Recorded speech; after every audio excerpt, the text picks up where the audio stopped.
Welcome back. Thank you for your company. Now, do you believe in UFOs or unidentified flying objects? Well, many Australians do, and none more strongly than people who were confronted by something very strange in suburban Melbourne 50 years ago. We can work it out. We can work it out. It's April 1966 and more than 200 students and a dozen teachers at two Melbourne schools are sure they've just had a close encounter. This is Australia's most famous UFO sighting. The object stayed on the ground for more than 20 minutes, then took off rapidly, and some say it was buzzed by 5 aircraft.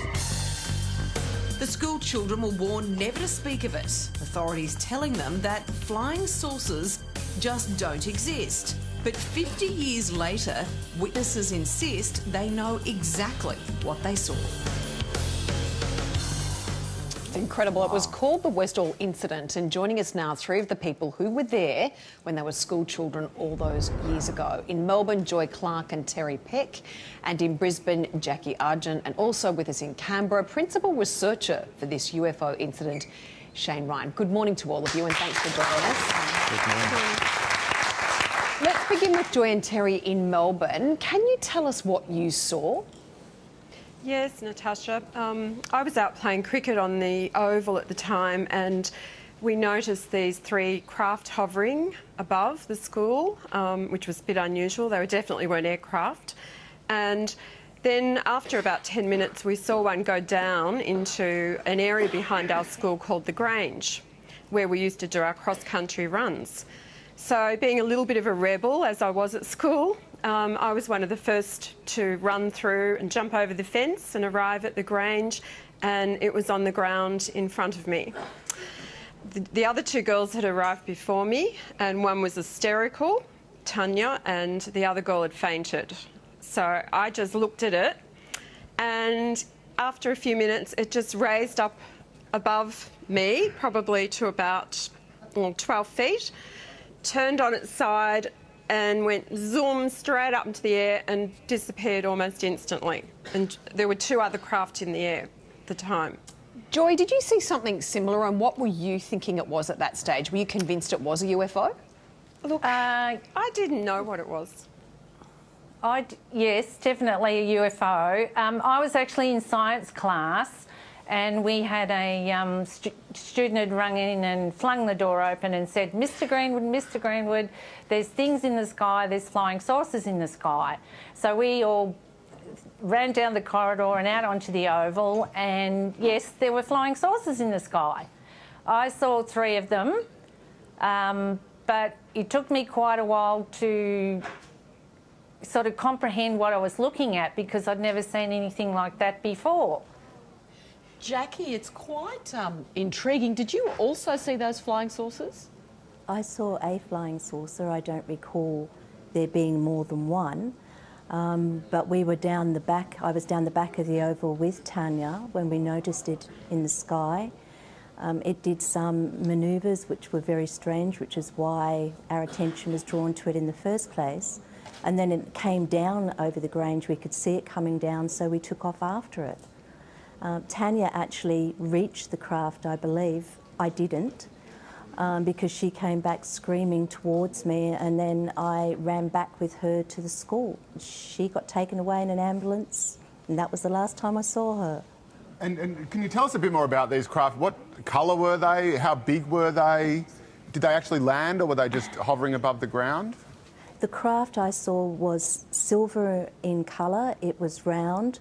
It did come down on the ground. Even though I didn't see it on the ground, I saw the marks that it left later on that day. It could move incredibly fast, and it could also appear to stand still. When it took off from the other aircraft that were buzzing it, it made them look as though they were at standstill. Right. And Shane, skeptics have dismissed the event as just the product of the fertile imagination of children. What's your response to that? Some skeptics have, and there are other skeptics, I think, who take a more serious look at a story like this, a story which has so much witness testimony. I'd like to begin by paying tribute to Joy and Terry and Jackie and all the other witnesses who have been brave enough to come forward and talk about this story. 96 witnesses so far have been happy to talk to me about the flying saucer that they saw. 147 people have come forward and spoken to me about the circles in the paddocks that were left behind by the flying saucer. So if you just look at those numbers alone, you realise we're looking at something pretty important. Now, remember, when we talk about UFOs, obviously in the general social consciousness, people think about extraterrestrial craft. UFOs simply means unidentified flying objects. We don't know what an extraterrestrial spaceship, for example, would look like. Now, it just simply means something that was seen in the sky that nobody could easily identify. And I think we have to begin with that. Now, as interesting as a program as the X-Files is, and absolutely it is, I think this is a UFO story that all Australians need to know about, need to take seriously.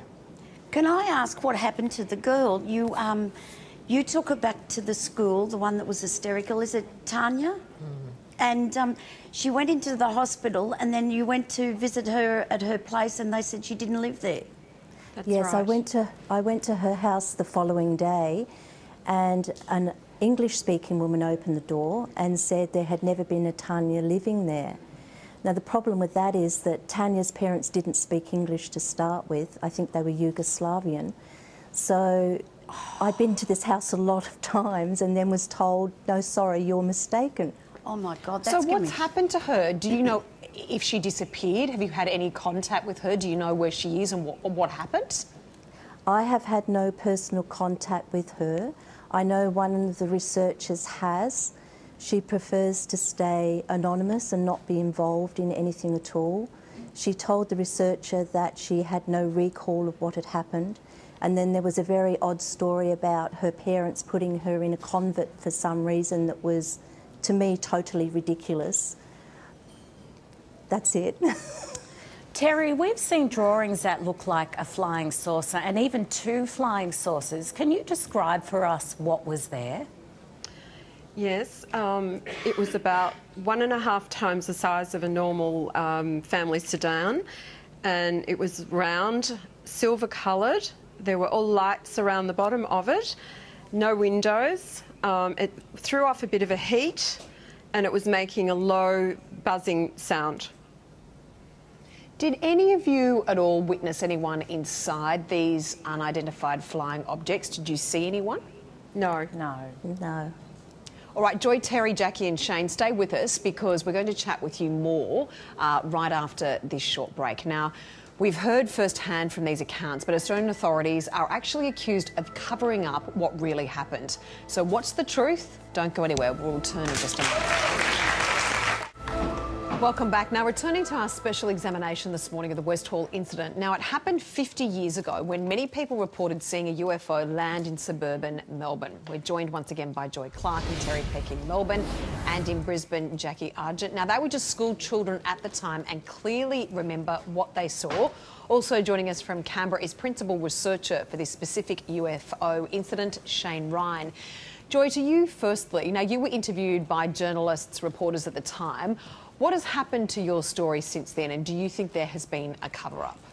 Oh, absolutely. That film, I was interviewed by Channel 9 and out the front of the school, and a man walked up to me. He was in blue, so he may have been Air Force or perhaps police, I'm not sure. Put his hand on my shoulder and told me to stop talking and go back into the school, and then turned around to the the cameraman and the reporter and told them both to go away. But previous to that happening, not long after the sighting, the army arrived opposite the school in 3 jeeps and jumped out of the back, and they were in camouflage gear and all that sort of stuff. So they were sort of out the school for quite a while. And then we had a special assembly. We were all called to a special assembly and told that we hadn't seen anything. It was a weather balloon. We're all massively hysterical. Don't talk about it. If you talk about it, you'll get into trouble. And I got detention because I had been interviewed by Channel 9. Joy, let me ask you a little bit more about that. What would you say, because there might be people listening to your story today and being a little sceptical and thinking you're a little girl, sometimes memories can change even though we're convinced that we see a particular thing, and perhaps it was a weather balloon or some other sort of aircraft and not necessarily a UFO? No. Definitely UFO. I'd never seen anything like it before, and we were used to seeing aircraft because we weren't that far away from Moorabbin Airport. So we would quite often see the little planes fly around. So was nothing like I've ever seen ever since either. So how old were you? 12 and a half. Okay. And how soon after you saw the flying saucers did the Army and or possibly Air Force personnel show up? How quickly did they get there? I reckon probably 25, 30 minutes. Right. And Shane, do you think that this could have been some kind of piece of military equipment or some other type of apparatus that's perfectly innocent? Well, I take an agnostic view of UFOs, and this particular UFO story included, because we simply don't know. We don't know what UFOs are.